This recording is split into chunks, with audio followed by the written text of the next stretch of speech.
In Persona games, the general gameplay loop of most battles is target the enemy's weakness and wipe them out with an all-out attack. Today, I wanted to change this, so I modded my version of Persona 4 to not only remove all weaknesses on all enemies, but I also increase their resistance, so every enemy I face will at least resist everything, except Almighty. Immunities, repels, and drain affinities will stay the same though, so effectively, these changes are going to halve all damage I deal, and it's also going to make it way harder for me to down enemies for extra 1 more turns, since I can only do that with critical hits. For this challenge, I'm not really going to add any additional rules, but what is worth noting is I am allowed to use break skills which remove resistances, as they seemed like a somewhat interesting way to change up the gameplay loop. For the difficulty, I'm pretty much going to stick to the hard mode preset for basically the whole game. There was one specific fight that was too hard though, so for that fight I was forced to slightly reduce the difficulty. I'm not playing on very hard as it just reduces experience and yen gain, which just makes the game more grindy, which is already an issue in this run as normal enemy encounters are quite difficult. Anyway, this is pretty much all you need to know about the run, so reminder to like the video if you do, and let's now start the game. After picking an original and unique name, I arrived in Inaba, met up with the middle-aged man Dojima, and drove down to the gas station to meet fan favorite character, Attendant. And once that was done, we arrived at Dojima's place, our home until next spring. During the night, we experienced the thrilling gameplay of Mario Kart World before engaging in the first battle of the game,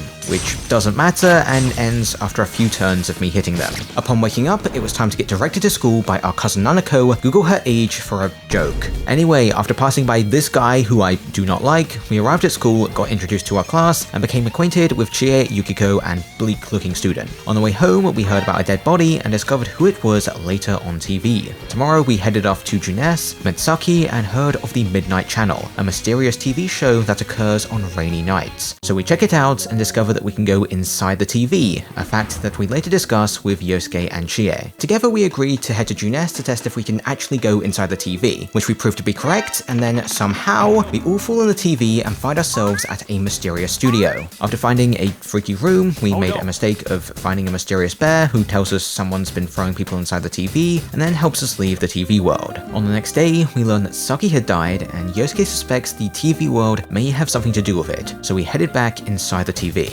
Inside, we connect the dots that the person throwing people inside the TV world is probably connected to the mysterious murders in the real world. So after being handed the convenient anti-fog glasses, we investigated around, found a funky black red hole thing, and awakened to the power of Persona to face the first enemy encounter. Despite this being the first tutorial fight, it does actually matter, and I can actually die here. Okay, so at first here, I just spammed Zeos on the left shadow to deal okay damage without consuming HP. Thanks to some lucky dodges, I had just enough HP to defeat this guy without healing, but to take out the second shadow, I needed to heal with a medicine, which is actually bad, and we'll get to why later. Anyway, I now just fired off 2 Zeos and then got hit by a crit to drop you down to low HP. So I took a gamble with a cleave, which dealt just enough damage to kill the shadow, rewarding me 2 soul drops and a level. We now headed inside the black and red hole thing and learned that Saki didn't actually like Yosuke, and to top it all off, we encountered Yosuke, who spills a couple of Yosuke's inner thoughts and then is denied by Yosuke, causing them to transform into the first required story boss. This fight opens with Shadow Yosuke going for Wind of Oblivion to down Yu, and then they used a 1 more turn to laugh maniacally.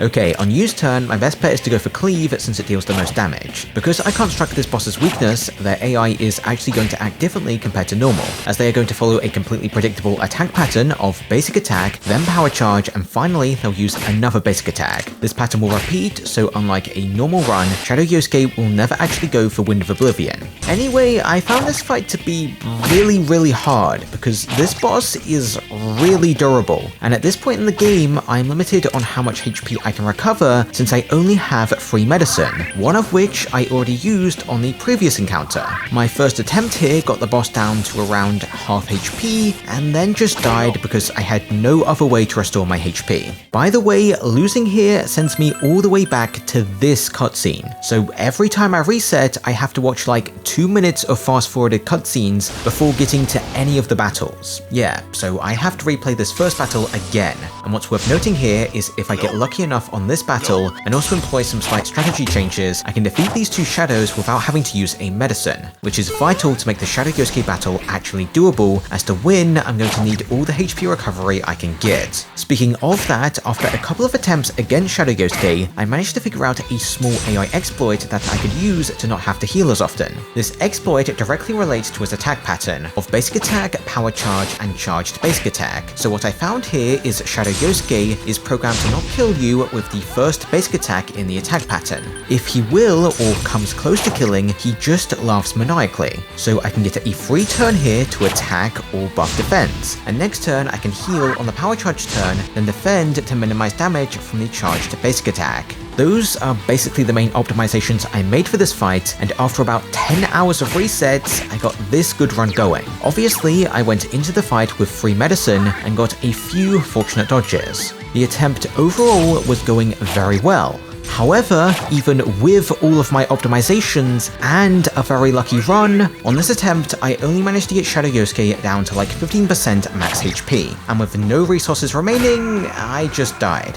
Okay, at this point I determined that even with good luck, the fight didn't really seem feasible for me to do without like hundreds of hours of resets. So for just this fight specifically, I used the custom difficulty feature to make the game slightly easier by decreasing enemy damage. Despite me doing this, the fight was still actually pretty hard, and I actually discovered the AI exploit I found doesn't work if Shadow Yosuke is low on HP. But with enough persistence, I was actually now able to slowly whittle down Shadow Yosuke's HP, allowing me to win with just 7 HP remaining.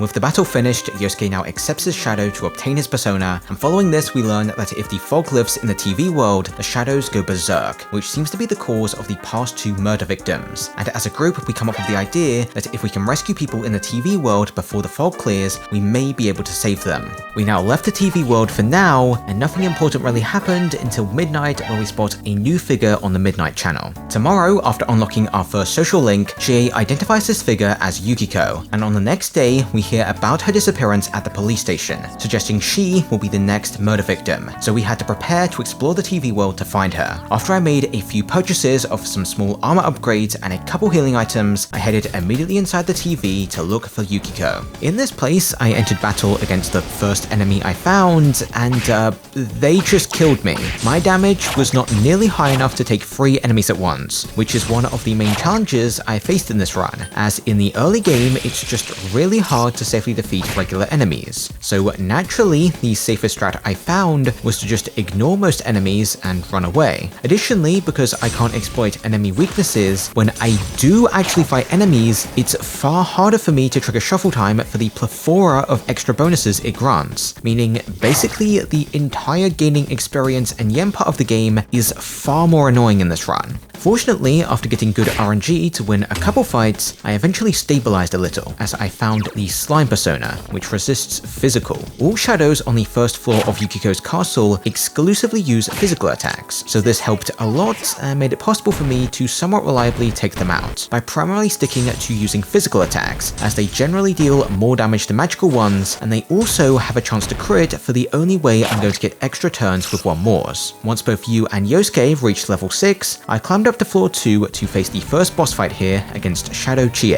This fight wasn't really all that bad. At first, I just lowered her attack with Yu, then attacked with Bash with Yosuke. On Shadow Chie's turn, she usually did very little damage with a basic attack, so for the next couple rounds, it was safe for me to just spam bashes with both of my party members. Once a few turns passed, Chie started to actually do some damage, as she went for Mazio to down Yosuke, and followed up with Bottomless Envy for more damage. So I healed Yosuke up with Yu, and fortunately, Shadow Chie just did nothing by using Green Wall to add a resistance she already had. I now just lowered her attack again, and started attacking with Yosuke since he had now recovered. From here, I pretty much just went for attacks again, and when Shadow Chie telegraphed she would use Mazio, I defended with Yosuke to knock it down.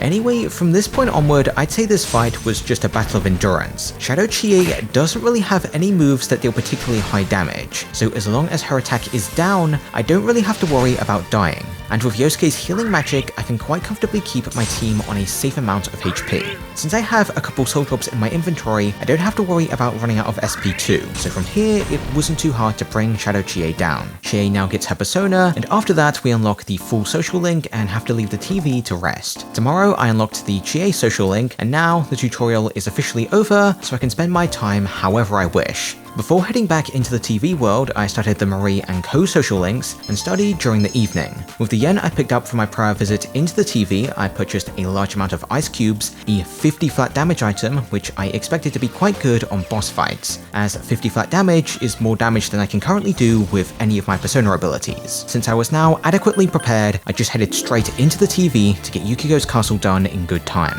With Chie now in the party, the shadows on the first floor of the castle were pretty easy to beat, and just a thing of note here in terms of SP resource management, I'm always aiming to go for physical attacks, as if you think about it, with the HP I can restore with healing magic, I just get far more value by spending my SP on heals to allow me to spam physical attacks rather than spending my SP on just dealing damage. In Yukiko's castle, you don't have access to the fox's SP restoration, so conserving SP at this point in the game is at least somewhat important. But I will say that I technically have access to an infinite supply of SP, as if I want, I can freely grind the chests in this dungeon, which have a small chance to contain SP heals. Anyway, I now began to climb up this place, and while the regular encounters were dangerous, I managed. Floor 5 is the next floor that's important, as it's home to a required mini-boss fight who starts the fight by buffing attack. Like most of the previous battles, for damage here I just stuck to using physical attacks like Bash, and on use turn I actually aimed to inflict fear to skip some of the boss's turns. But before I could do anything, Chie actually landed a crit to down them and inflict dizzy. I used the extra turn to keep attacking, and when use turn came around, I lowered the boss's defense to speed the fight up. Generally speaking, this boss didn't get many chances to attack, since whenever they broke out of fear, I could just immediately inflict it again to stop them from attacking. They did get the occasional attack or power charge off, but since used resistant to physical with slime, I wasn't ever worried he would die. Since this boss wasn't really that threatening, they weren't really too hard, and it just took a long time to take them down. Now, I continued up the castle, and around this point is where I found the regular encounters to be too hard, so I just started skipping over them. With this plan, I quickly reached the top floor of the castle and used a go home to return to the save point. Since my team was currently around level 10, I determined I was a little underleveled to fight Yukiko, so I started to grind both the chests and the shadows on the first floor of this place. That was now trivially easy to do. Once you reached level 11, I decided to stop, then before facing Yukiko, I fused the Persona Senri with Resist Physical, which combined with its fire immunity should mean I won't have to worry about you dying in the Shadow Yukiko boss fight. Since I didn't really feel like grinding anymore, I now just headed straight for the top of the castle to fight Shadow Yukiko. To start the fight off, I lowered her attack, made a misclick with Yosuke, and did what I was pretty much going to do for most of the fight with Chie, of use a physical attack. On Shadow Yukiko's turn, she actually dealt surprisingly high damage with Double Fang, so I also decided to lower her hit rate with Secunda. The overall plan here was pretty much the same as the previous fights: spam physical attacks and keep the boss debuffed to improve my team's survivability. In terms of Yukiko's attacks, none of them are particularly worrying. Double Fang can be pretty scary if her attack isn't debuffed, and her scariest move, Burn to Ash, is telegraphed by her passionate stare, so it's easy to minimize its damage by simply defending. This fight takes a long time to beat, so now we're going to skip ahead until Yukiko is around half health and we'll summon the Prince. The Prince uses various moves, and in general I wanted them gone as soon as possible, so if you remember the ice cubes I purchased before coming into the TV, I plan to use them here to burst the Prince down. Fortunately, Yukiko didn't go for any scary attacks while I did this, so I dealt with the Prince swiftly, and got him to retreat to make the fight easier. Unfortunately, my resources were now mostly drained, and I didn't really have much SP left, so I couldn't heal you, and he died to a Double Fang. Since this attempt didn't really come close to beating Yukiko, I decided to head back to the first floor of the castle to grind a level on my whole team. Once I did that, I returned to face Shadow Yukiko one last time. My overall plan here was pretty much the exact same plan as before. Generally speaking, most boss fights in this challenge are just a resource test, to see if I have enough heals to stay alive until the boss goes down. Skipping ahead a little, the only new gimmick Yukiko has after the Prince runs away is she starts to inflict fear and then goes for Shivering Rondo to deal high damage to an ally inflicted with fear. This move isn't that scary, and since I was more careful with my heals this time around, I slowly but surely brought Shadow Yukiko down. After she accepts her shadow, it was time to leave the TV and spend some time doing social links. In general, I focus the party member ones like Yosuke and Chie, as they have the most gameplay benefits since they actually unlock new abilities, and Chie's crit rate boosting ones, Rebellion and Revolution, are going to be particularly important, so she was a focus for right now. Of course, I also unlocked the Sun social link in the music room, and on the night of the 29th, the fog came in and we confirmed Yukiko's safety from the killer. Now, since some exams were coming up, I studied to reach free knowledge to get some extra bonuses, and during the wait for the exams, the game automatically started the Justice and Boring Chores social links. Through my own efforts, I started the Temperance one at the daycare and the Zojima one at his house. Once we reached the 9th, we aced the exams, and after that unlocked another social link, the Jester. Now on TV, we learned of like the best character in the game, Kanji Tatsumi, that we later recognize as the next murder victim on the Midnight Channel. So we investigated around his house, then got chased away, so next we tried stalking him, which didn't go well. Following that, he got kidnapped into the TV, and it's up to us to investigate and rescue him. In order to track him down, I first had to wait until tomorrow, so I had the time to reach rank 2 of the Fogs, and also start the Empress social link. Now, I purchased a few items, mainly damage ones to help against bosses, and then headed straight inside the TV to rescue Kanji. Okay, so heading into Kanji's bathhouse, like the upper floors of Yukiko's castle, I do not want to fight any of the regular enemies. They are simply too strong, and the rewards I get for fighting them are just a waste of time, as it's far more efficient for me to just fight the Golden Hand enemies, which often don't attack, so I don't even have to worry about them killing me. By using damage items, or by getting lucky with critical hits, it is possible for me to defeat them in time before they run away. This obviously grants a lot of experience for this point in the game, so I determined them to be the only shadows that were actually worth fighting, and the rest of the enemies I either ignored or just ran away from.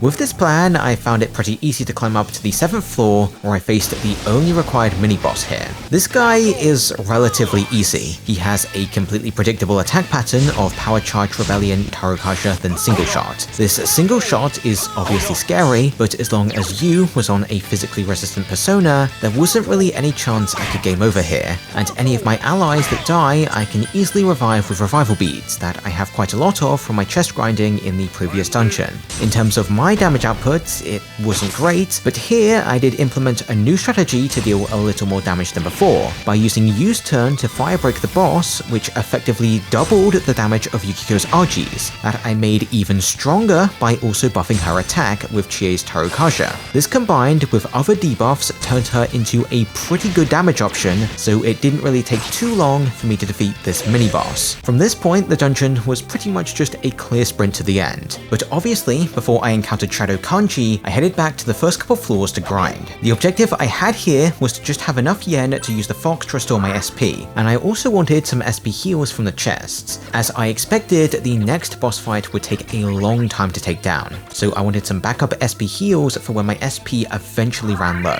To finish up my preparations, I made a persona who nulls electric and also resisted physical. Now that I was feeling pretty confident, I decided to now face Shadow Kanji. I started the fight off by using Fire Break on the nice guy, as I wanted to target them first to stop them from using their supportive skills. Utilizing Magaru, Yosuke dealt decent damage to the whole enemy team, and I followed this up by dealing significant damage with Yukiko's fire magic. I ended my turn by buffing her attack, and fortunately, the enemies didn't really do anything scary, they just buffed defense, inflicted poison, and dealt some minor damage with Sonic Punch. Next turn, I further buffed my team's damage with a defensive debuff on the nice guy, and repeated what I did last turn with Yosuke and Yukiko. But on Chie's turn, I didn't have to buff attack anymore, so I used Rampage. After this, Kanji dealt minor damage to Yukiko, and because Yu was on a non-physically resistant persona with Rakunda, he took heavy damage on this turn. So after healing the team with Medea, I fully restored his health with a bead. Yukiko and Chie now continue to dish out damage, and my foes also dealt a big chunk of damage to me with a Rampage, so I had to spend my next 2 turns healing,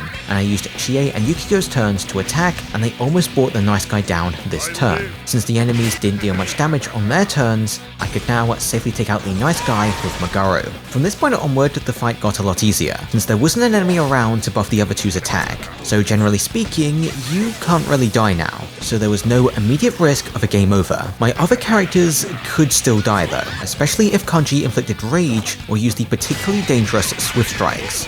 But generally speaking, we can kind of just skip over this part of the fight. Yu and Yukiko's Medeas can easily keep my team sustained, and Chie's Rampages are more than good enough to steadily chip the 2 remaining foes down. The only issue I had at this stage of the fight is Kanji is sometimes using Spirit Drain to lower some of my team's SP by 30. This usually wouldn't really be a big problem, since losing 30 SP isn't that significant. But with how long it took me to take the tough guy out, this was actually really really bad, as by the time I defeated the tough guy, my team was almost completely drained of SP, so I didn't have any means to keep my team healed anymore, which ultimately resulted in me giving up because I didn't think I could take Kanji since he still had like 50% of his health remaining.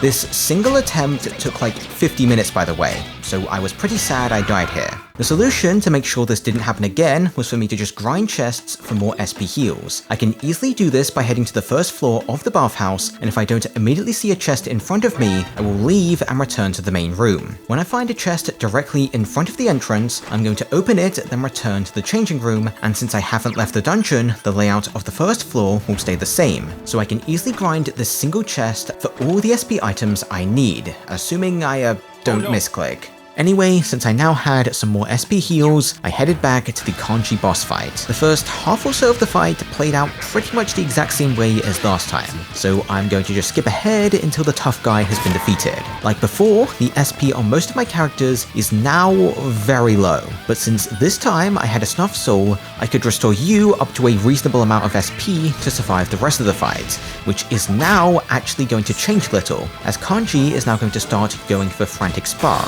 for AoE electric damage. This is obviously a problem for Yosuke since he has an electric weakness, so I made sure to protect him with a magic mirror I found while grinding chests. The plan from this point onward was to just keep Kanji's attack down and the party healed with Yu. I used Yosuke's turn to attack with Sonic Punch, I had Yukiko use damage items, and Jie attacked with physical attacks. This plan remained the same until I dropped Kanji to low HP, which changes his attack pattern to be completely predictable, of Spirit Drain, Frantic Spark, and finally Assault Dive. Since he was now completely predictable, I didn't even have to worry about setting up magic mirrors on Yosuke, as I knew exactly when to defend to survive Frantic Spark. So generally speaking, I found the last 20% of Kanji's HP to be very easy to chip down, and I managed to close out this hour-long fight with a basic attack. Now that I was done in the TV world, I had to do social links to wait for the fog that came in on the 4th of June.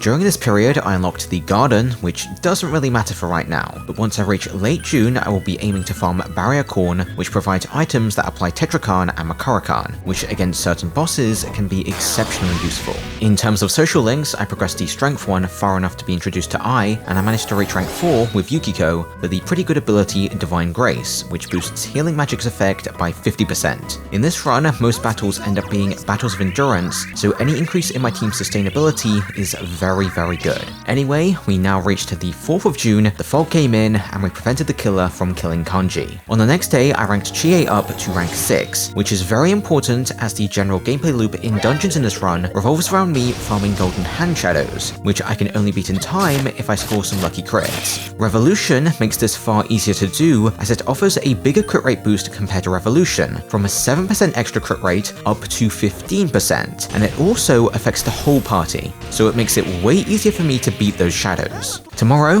Kanji joins the team, and the day after that, I got introduced to another potential social link. Next, Yosuke starts his Become Unlikable speedrun, and we decide to learn how to ride a motorcycle. After starting Kanji's social link, we bro down to Okina Station to talk to women. As usual in this series, this doesn't go well, and after this, I quickly progressed to the school camping trip, in which Yosuke continues his Become Unlikable speedrun. Once the trip ended, we overheard an idol named Rise is taking a break and moving to Inaba. After that, I started the Ai social link by skipping class with her, and a few days later, we recognized Rise as the next figure on the Midnight Channel, so we had to head off to her tofu shop to warn her. This warning doesn't really change anything, as she still gets captured on the next day, so now it was up to us to rescue her, which leads us back into the TV to look for her with Teddy's help. Without more information, he couldn't help us for now, but as a small consolation, we did now start his social link. And coincidentally, I had now spoken with Naoki 3 times, so I unlocked his social link.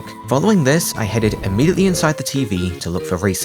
As usual, the gameplay loop here is run from all encounters that aren't Golden Hands, and against them I want to set up Revolution and pray for critical hits to down them and unleash a powerful all-out attack. The mini-boss here is on floor 7, and they fortunately are not very hard. Their gimmick is they use stagnant air to improve the poison chance of Virus Breath, which they use twice and then go back to using stagnant air to improve ailment chance. So basically, their attacks are easily predictable, and with you around to keep them fully debuffed, fact, their offensive power wasn't really very threatening, so it was simple for me to bring them down with physical attacks like Assault Dive, Kill Rush, and Swift Strikes, which was the move I used to land the killing blow. From here, reaching the top floor was pretty easy, and like I've done in the previous dungeons, before facing the main boss, I did a little grinding, since I was underleveled from skipping over most of the enemy encounters. I stopped grinding when my team was around level 30, and now continued to fight Shadow Risei. Initially, I used Rakunda to lower Risei's defense, then followed up with Yukiko's Fire Break, which she had recently learnt, and used 2 physical attacks with my other 2 party members. Shadow Risei actually has a mostly predictable attack pattern. She at first always uses a weak fire attack into an AoE weak fire attack, then she uses a mid-tier fire attack, and then a mid-tier AoE fire attack. After this, she repeats the previous pattern, but this time with ice magic. Then, eventually, she'll switch to lightning magic, and then wind magic. Since she's very predictable, her damage wasn't very scary, so I had no trouble dropping her below 50% of her max HP, which changes what attacks she uses, as she starts to use physical attacks. These were no problem, so I quickly progressed the fight into its final stages, where she scans the whole party to become unhittable. To win at this stage, I just had to stall out a couple turns for the battle to end, and Teddy land the final blow in a cutscene. This allowed us to gain Risei as a party member to face the second main story boss here, Shadow Teddy. This is another boss fight where you can pretty much always predict what attack they're going for, as if this boss is going to use a physical attack, he always uses Marakunda first, and then the physical attack. His magical attacks are also easily telegraphed too, as he usually uses Mind Charge before going for Mabufula, so I can easily switch you to an Ice Immune persona and have anyone in danger defend to minimize damage. For Teddy's physical attacking turns, I can also defend, but I also had Tetrakan as an option to completely prevent damage, with the cost of that being its very expensive SP cost. Generally speaking, the only issue I had with this boss is they have a lot of health, so naturally my SP got drained a lot during the fight. It actually got so bad that I eventually determined that just using basic attacks was my best option for damage. With this strategy adjustment, I managed to spend like an hour getting Teddy down to really low HP, but I ran out of resources and he just killed me, so I had to fight him again, which also required me to fight Shadow Risei again, which was fun. Anyway, back to the Teddy fight. The main mistake I made last time was I definitely spammed Tetrakan too often, which drained my SP to the point that the rest of the fight was really difficult. So this time I used Tetrakan less and used basic attacks a little more. Since I didn't really mention Teddy's big charge attack earlier, I might as well say it's not scary in the slightest, as I just have to restore my teammates dizzy with magic or an item, and then next turn defend to take like no damage. After fighting this guy for like a slow hour and a half, I managed to take him down and win the battle. Once the next cutscene finished, I had some free time for the foreseeable future. Before doing any social links, I want to mention here that because I'm skipping over most enemy encounters in the TV world, I'm not actually accumulating the necessary resources to unlock more equipment in the metal workshop. So throughout this challenge, you can just assume my equipment is really bad. Anyway, during my free time, nothing of note really happened. I just gradually ranked up the usual social links, and I also started the devil social link at the hospital. In not that much time at all, I reached the deadline July 9th and confirmed Risei's safety from the killer. However, that did not confirm the safety of Muraoka, who randomly appeared dead on the subsequent day. To make things worse, this guy came out of the TV. As a small consolation, Risei now officially joined the investigation team. We now got a creepy new teacher, then the team discussed the abnormalities of Muraoka's death, and later we get informed that the police had supposedly found a suspect. So I had some free time until the exams in a week. So I studied a little and progressed the devil social link to unlock the death social link. Since I had foreknowledge, I performed perfectly on the upcoming exams, and then progressed the story to unlock Risei's social link. Ranking this one up unlocks a lot of useful passive effects, so it's a social link I was prioritizing ranking up. Shortly after this, we spotted a mysterious boy on the Midnight Channel that the group suspects to be the guy that the police believes killed Muraoka, who escaped into the TV world to avoid the police. After a couple days of snooping around, I decided to head into the TV to search for him. But first, I decided now was a good time to backtrack through Yukiko's castle to fight the boss at the end. Since I'm pretty overleveled for this boss, they weren't anything special, and I had the usual plan of use debuffs and spam attacks. Now it was time for me to explore Mitsuo's game world. I did a lot of grinding in this place, and before facing the mini-boss on floor 7, my team was all above level 40. This foe was actually pretty hard in this run because of their gimmick of summoning the almighty hand that supports and heals the main hand. So if I can't outdamage this healing, the battle is going to be a problem. My first idea to beat them was to take out the Almighty Hand to stop the healing, but I found it wasn't really a smart option as the Killing Hand quickly resummoned them to keep its source of healing, so I needed lots of damage to outpace the 170 healing every turn. My plan to do this was to initially use some dry ice, which I found in the chests in this dungeon, which deal 50 flat ice damage to all enemies. So with 4 of my team using this at the same time, I would outdamage the healing and also eventually take the Almighty Hand out, which would prevent them from healing until they were resummoned. During this small time period, the Killing Hand will use Deathbound and then resummon. So I had to turn to buff my team, debuff them, and aim to score a critical hit with Kanji. Once they've resummoned the hand, I used up my remaining dry ice to reliably take the Almighty Hand down, and since I didn't have any good AoE options anymore, I decided that now it made sense for me to use some of my 150 flat damage items I've recently picked up. This secured the kill on the hand and allowed me to pick up the Orb of Darkness to unlock the door to Mitsuo. That fight, similarly to the previous fight, has a damage check-ish mechanic, where Shadow Mitsuo enters his hero form if you fail to deal enough damage while he's reforming it. My solution to this was to fuse a persona with strong fire magic, as that would synergize with Yukiko's Fire Break, as that ability would, instead of just doubling Yukiko's damage, it would also double the damage Yu was doing. The persona I fused here was a Black Frost with both Fire Amp and Fire Boost. Since this persona was fairly close to learning Argidyne for a decent damage increase, I now did a little grinding, which also helped me upgrade Yukiko's AoE healing. With my team now adequately prepared, I journeyed up to the top floor to face Shadow Mitsuo. The boss baby starts the fight by using character setup to turn into his hero form. This form initially isn't very difficult since it only has 2 attacks, with an almighty single target sword swing and a bomb that can inflict exhaustion. These attacks could easily be healed off with Yukiko's healing magic, so I didn't have any issues there, and thanks to use persona optimizations, dealing damage wasn't a problem too, as the combination of an attack buff, a mind charge, and fire break allowed Yu to hit for very impressive numbers. So honestly, this first phase of the fight was pretty easy, and before continuing to the second part of the fight, I made sure Yu was buffed with mind charge. The baby part of the fight is also not really that hard too, as Shadow Mitsuo telegraphs what attacks he's going to use with his wall skills, so here I knew he was going to use wind magic, so I could safely focus on support with my first 3 party members, and with Kanji I would use an item I got from gardening to replace his wind weakness with a resistance. This made Mitsuo's damage easy to manage, so I could safely deal fire and physical damage for the next couple turns. Following this, Mitsuo used stagnant air and tried to restore his hero form, that I denied with a powerful Argidyne. Next, he used a basic attack into a wind wall, but because my damage output was very high, he didn't follow this up with an attack and instead just used 2 turns to try to restore his hero form, which he succeeded in doing. This will unlock a new attack in his hero form,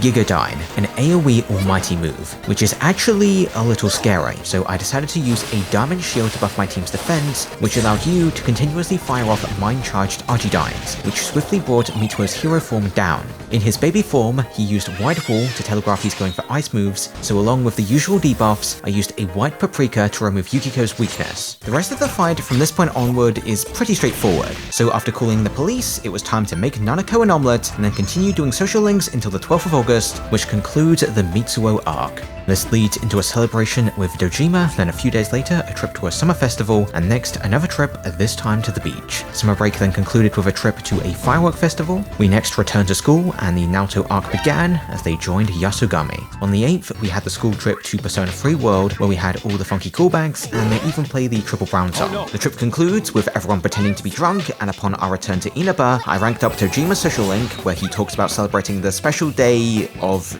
9/11. Anyway, 4 days later, we check out the Midnight Channel again to find a figure resembling Naoto. As soon as it was possible, I now headed into the TV to find them. This dungeon is especially fun as you have to get to floor 6 for a research card, and then backtrack to floor 4 to open a door that leads to a mini-boss fight. This guy basically only uses 2 moves in a loop of Power Charge and then Herculean Strike. This poses no challenge for me as I can just spam Tetracard with Yu to guarantee my game over condition survives. Since this enemy literally only uses these 2 moves for like 90% of the fight, beating them was fairly simple. This cleared the way to another chest which held the card to open up a path on floor 6. By following along here, I found it simple to reach the top floor, and after fusing a persona who repels physical, I proceeded to the Shadow Naoto boss fight. At first here, I pretty much did the usual setup of Mind Charge, Power Charge, and Fire Break. However, with Kanji, I did something different of spending his turn to ingest Supersonic to buff my team's speed. Naoto's first attack now missed, so I could freely deal some good damage. Then, Naoto Naoto actually landed an attack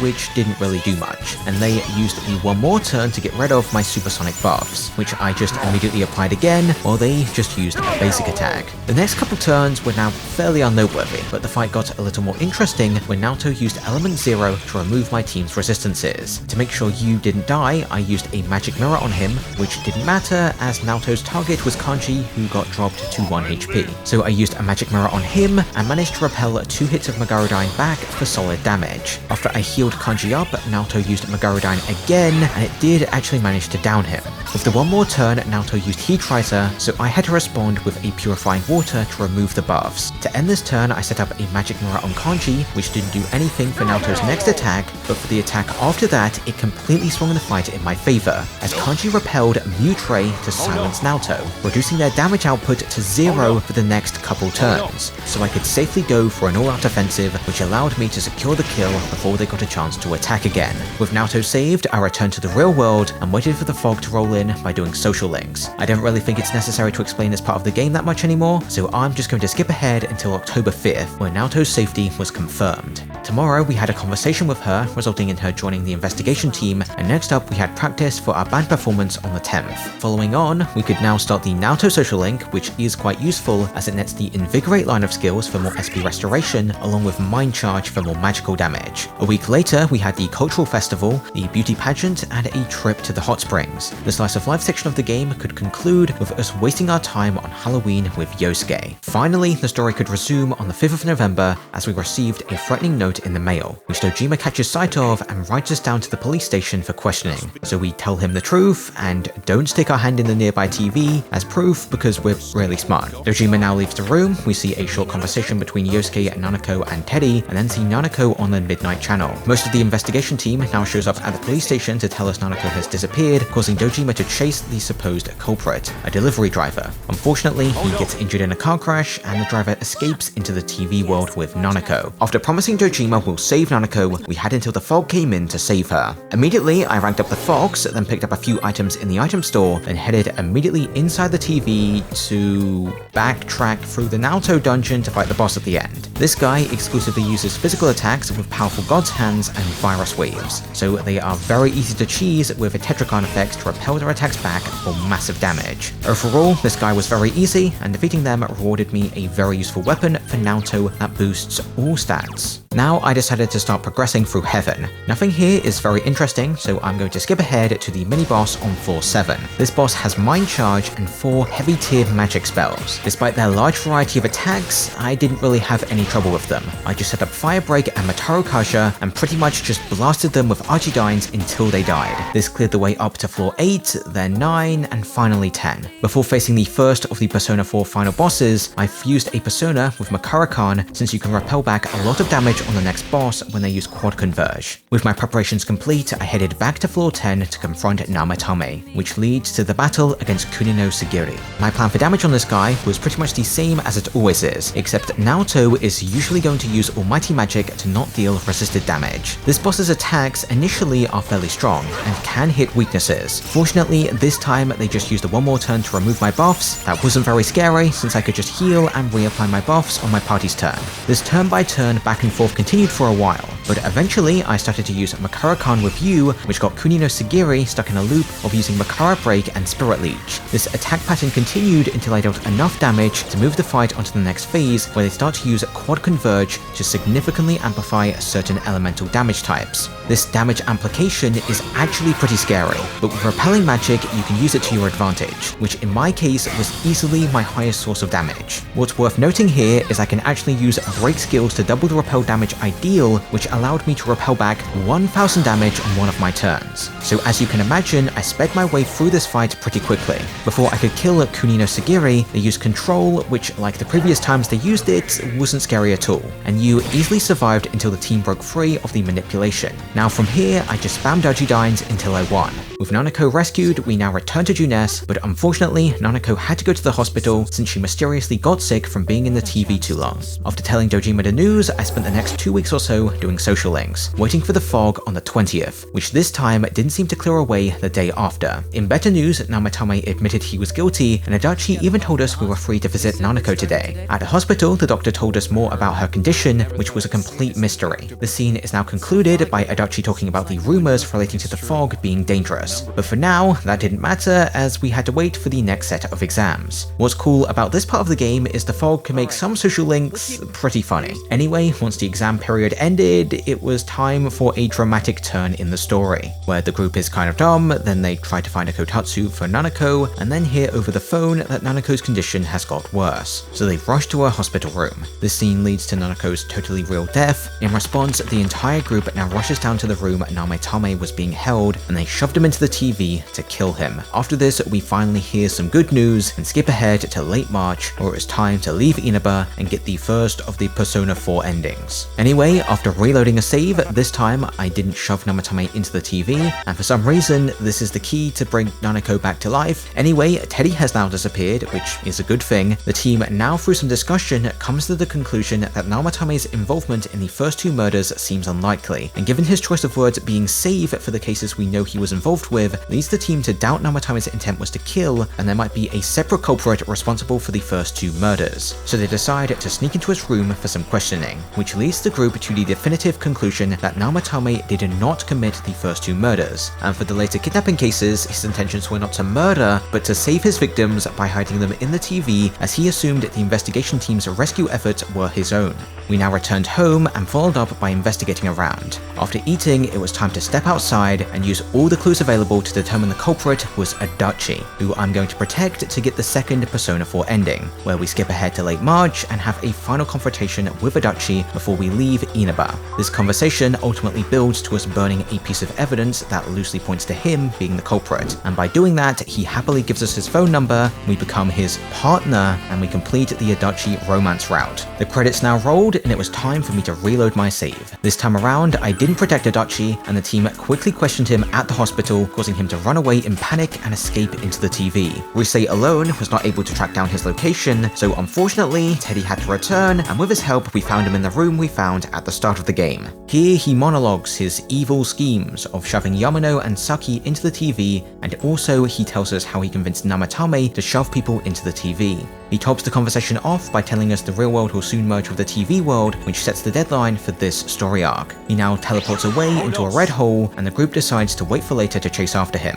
However, we disobey them to have one final conversation with him, which changes his social link from the jester to hunger, which is a reference to the fact that he isn't going to eat for like the next 2 weeks. Now we have like 2 weeks until the world ends, so first I made sure to max Marie's social link to unlock some content later. That isn't very good. Anyway, after a few days of completing social links, I headed into the TV early because I didn't need the time to max out any of my remaining social links. Before chasing after Adachi, I now quickly replayed some of the previous dungeons to take out the bosses at the end. None of these bosses were very difficult, so I'm just going to skip over their boss fights for this video. Anyway, now I headed into Magatsu Inaba, and what's actually noteworthy about this place is finally my team is actually powerful enough to reliably take out the regular enemies, as mind-charged almighty attacks dealt enough damage for me to easily win, so I had an easy time climbing up to the next floor, where of course I couldn't make it to the stairs, so I had to take a detour by jumping into a hole to reach Magatsu Mandala World. After exploring a floor of this place, I returned to the starting area to head into the Velvet Room so I could fuse Trumpeter, who learns Megidolon, which is phenomenal at taking out regular enemies, and additionally, Trumpeter is the only persona that learns Debilitate, which debuffs all stats at once, which is especially strong, so it's obviously a tool I wanted.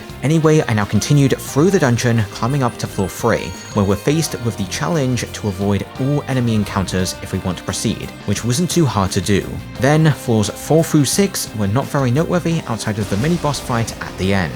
This guy first went for Tentarafu, which luckily did nothing, then I debilitated with Yu and inflicted Fire Break with Yukiko. The boss followed up with another Tentarafu, which succeeded this time. Fortunately, Naoto slapped Yu to snap him out of panic. Now I started to deal some damage with Archidine and then set up Mind Charge, and luckily Yukiko slapped Kanji out of panic. On the boss's turn, they used Megidolon for minimal damage. After this, they just tried to inflict panic again, and it didn't really have much effect as my team kept breaking themselves out of it. So from this point, it was pretty easy to slowly bring the boss down. With this guy defeated, I could now head back to the start of the dungeon and climb up the stairs on the second floor of Magatsu Inaba. But I didn't want to do that immediately as I had yet to max out Margaret's social link, so I decided now was the perfect time to fuse the necessary personas. This required a lot of yen, so now I had to grind. My preferred persona to do this with was a new one I fused with Shirausha that I specifically fused to have all of the auto AoE buffing skills, so my whole party could start the fight fully buffed. And additionally, this persona had Megidolon, which is generically the best attack I can go for to quickly grind against the enemies in Magatsu Mandala. The amount of yen I had to grind here was far higher than I expected, so after approximately 6 hours of grinding, I had the yen to max out the social link. During this process, I also fused a Surd to give me a persona with the strongest fire magic, which was further boosted with Fire Boost and Fire Ramp. I wasn't done yet with my grinding as I wanted to fuse Yoshitsune, so I grinded more yen and then fused him, and now my team was all around level 90, so I was pretty much set to beat the game. But before continuing the story, I determined now was the perfect time to open 21 chests to fight the Reaper. I didn't really find this fight to be very difficult. The Reaper mostly just stopped using instant kill magic, which did nothing as I had a good supply of homunculi. The main plan I used for this fight was to keep the Reaper debilitated with Yu, and with my other party members I went for powerful charged attacks. With items and kanji, I had the tools to keep my team fully buffed, so even when the Reaper did use a traditional attack, it didn't really do much damage. Because of the grinding I did, my damage is actually pretty good for this part of the game, so that, in combination with the Reaper's somewhat unintelligent AI, were a few reasons why I found this fight to be pretty easy.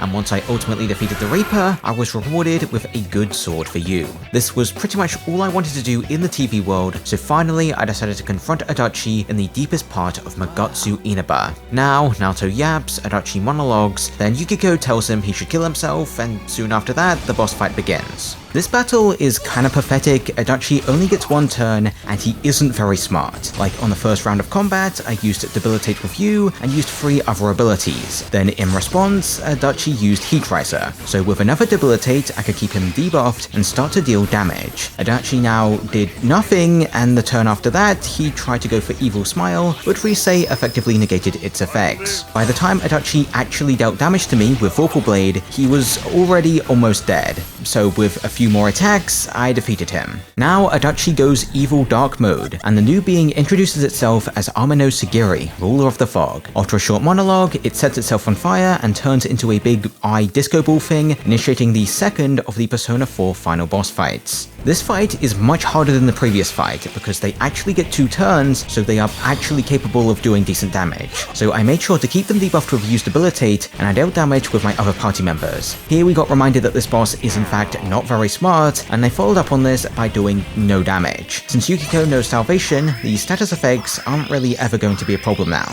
Anyway, after unleashing some more attacks, Amano Sagiri now decided to use their gimmick move, Bewildering Fog, which makes it impossible to hit them for a couple turns while they power up with buffs and Mind Charge. Once this state ends, they unleash Nebula Oculus for massive AoE damage. In response to this, I debuffed them with Yu, made a mistake with Naoto, healed with Yukiko, and buffed my whole team with Kanji. Because I set up my Karakan here, I think Amano Sagiri is now only going to attack me with Almighty attacks, which deal way more damage than its other moves, so I think I made a mistake here.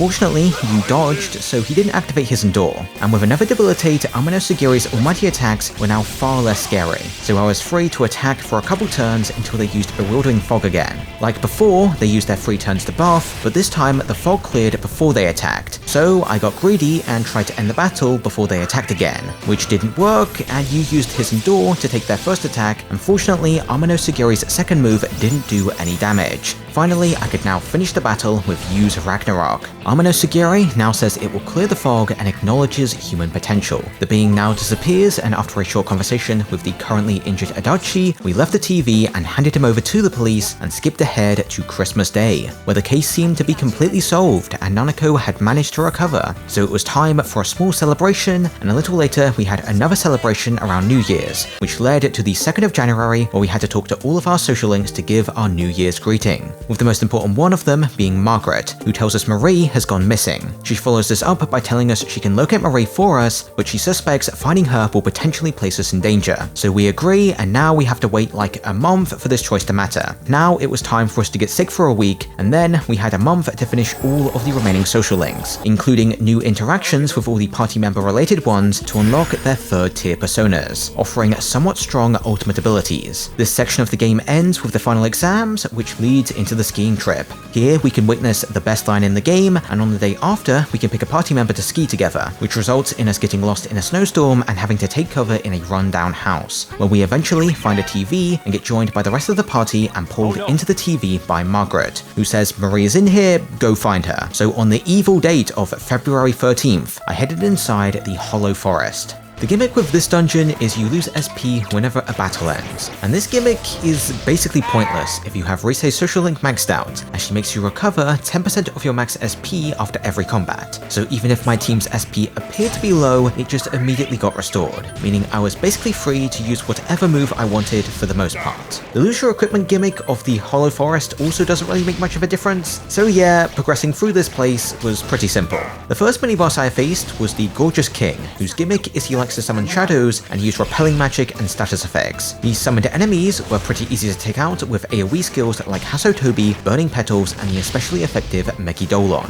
which was easily my best bet for damage on the king. Before long, I took this guy out and proceeded to climb up another 3 floors where I faced the next mini-boss in here, Heaven's Giant. This guy has a large variety of attacks, and the main gimmick here is he's immune to most elements. Fortunately, despite his resistances, his defense is actually very low, and just 2 strong attacks brought this guy down, so the battle was quite easy. From here on out, there were no more mini-bosses, so I just ran to the end to confront Marie, who tells us when the fog disappeared from Inaba, it didn't go away and was absorbed into her, and by killing herself in this place, she can rid the world of the fog. So we decide to save her by entering battle. Initially, Marie went for Hot Lightning to inflict Dizzy on 2 party members, and she used the extra turns to do nothing. Yu now used Debilitate to weaken her, and I used Yukiko to cure Dizzy. After Kanji's Primal Force did nothing, Marie got a turn and showed why this fight is easy. She just doesn't really do any damage. For me, she only really used 2 attacks, which didn't really do much, especially compared to my damage output after using Fire Break to deal heavy damage with Ragnarok and Burning Petals. Before I could kill her, she of course used Wall of Denial to become invincible. By simply waiting for a couple turns to pass, Marie will lose her will to fight and the battle will end. During the next cutscene, Marie agrees to be taken over by the fog so we can save her, and this initiates the 3rd of the Persona 4 final boss fights against Kasumi no Okami. This boss likes to not do much damage, and their main gimmick is they repel everything, so you're intended to use break effects to deal damage. Since I was already doing this, I didn't really have any trouble here, as my mind-charged fire attacks were hitting for like 2,000 damage. In combination with this boss's self-damage every turn, this made defeating them very easy, allowing us to save Marie, then leave this place and have a snowball fight. After the obligatory anime hot spring scene, we experienced Valentine's Day and skipped ahead to late March, where before we left Inaba, we had to wander around and say goodbye to everyone. Once we did that, we could return to Dojima's place to rest until tomorrow, where after we say goodbye to all of our friends and social links, we leave on the train and get the 3rd Persona 4 ending. Okay, I now reloaded a save, and before heading back to Dojima's, I headed for Jeunesse for a final talk with the team. Here, they discussed the abnormalities relating to the Midnight Channel and TV world, and seem to have some doubts that Amano Sugiri is the only being responsible for everything, given that you entered the TV without having a persona. Here, we also got a letter from Adachi, who also seemed to think that something was left unsolved and we should look around for someone we met when we first arrived at Inaba. So we headed off to talk to Dojima and Nanako for a clue. They pointed us in the direction of the attendant we saw saw at the start of the game, but before we could talk to them, we had to enter the Velvet Room to speak with Igor. Here, he enacts the cinema pose twice to forge the Orb of Sight. With this in hand, it was time to face the attendant, who now reveals herself as Izanami, and says, "Go fight me in the TV world," and disappears. So we chase after her through Yomotsu Hirasaka. On floor 3 of this place, I faced the first mini-boss. This enemy only knows one move outside of a basic attack, with Rampage, which cannot damage you. So there was zero risk I could die here, making it a trivially easy fight. The final mini-boss here, the Sleeping Table, was on floor 6. This boss only has 2000 HP, which isn't much, and after I set up my team's charges and breaks, I almost defeated them on turn 2. Their attack on this turn did nothing, and then you quickly finished them off. The remaining floors in this place were very easy to climb, and since there isn't a mod to fight Margaret without New Game Plus, the only boss left for me to fight was the 4th Persona 4 final boss, Izanami. I began this fight with my usual supportive abilities, and in response, Izanami did basically nothing with Maziodyne. Generally speaking, the first phase of this fight is pretty easy. I just used my usual damage abilities and had no issues tanking Izanami's weak attacks, like Megidolon that she just spammed to do next to nothing, while my team was prepared to unleash massive damage. This quickly dropped her down to 0 HP, where for now, she was invincible, so I had to wait a couple turns for you to pull out the Orb of Sight to reveal Izanami's true form. This form is at least a little more deadly than the last, as she now gets 2 turns and she gains some scary new abilities like Mind Charge and Marakunda. Fortunately, I didn't have to worry for now, as I could block her boosted attack with Naoto's Shield of Justice, making it safe for Yukiko to attack and Kaji to go for Power Charge. In this form, Izanami likes to go for this new attack, Fury of Yasogami, which isn't very powerful, so it wasn't something I had to worry about. At this point, the plan was to just attack and heal when necessary. Izanami doesn't really do much damage, so while the fight may be slow, there wasn't really any chance I could game over. Even as she took damage and gained access to more abilities, I was never really challenged during this fight. I just kept using buffs, debuffs, and damage abilities. Before long, she did actually manage to almost kill Yukiko, but Rise saved her with her T-pose move. With some more persistence, I brought Izanami down to 0 HP, where she used 1000 curses to gradually kill the whole party. In the Fog World area, Yu is now encouraged by all of his social links, which allows him to stand and power up his persona. Against Izanami, he now endures attack after attack, and then finally throws his glasses away to unleash myriad truths to defeat our final enemy, allowing us to fully clear away the fog. Tomorrow, we say our goodbyes and leave the town. After a time skip, we now return to Inaba, where we saw our friends again, and some of them aged more than others. Then, after one final animated cutscene, we got the 4th Persona 4 ending and fully beat the game.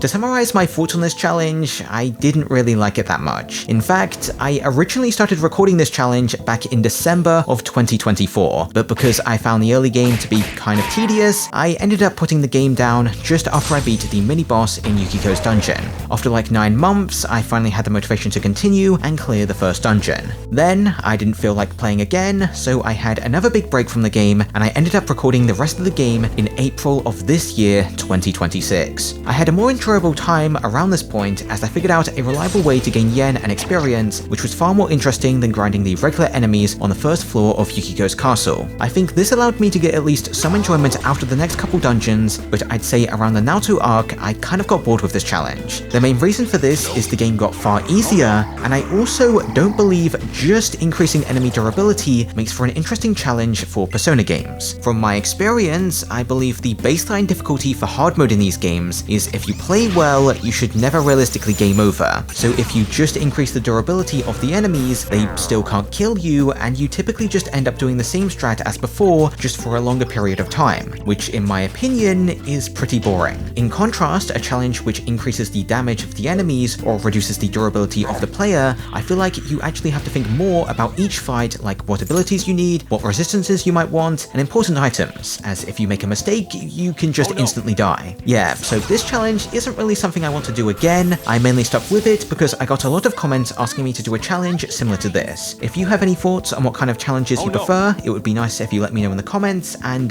yeah, like the video and subscribe. Bye.